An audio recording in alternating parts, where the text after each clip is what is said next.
The severe Georgia, Liberty County in southeastern Georgia, Bullock County in southeastern Georgia, until 3:45 p.m. Eastern Daylight Time.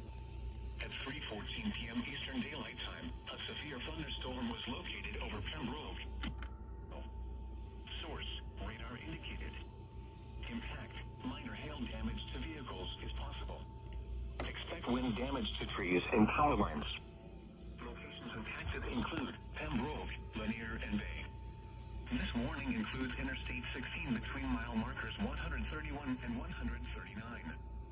For your protection, move to an interior room on the lowest floor of a building. Report damage directly to the Charleston National Weather Service at 888-383-2024 when it is safe to do so.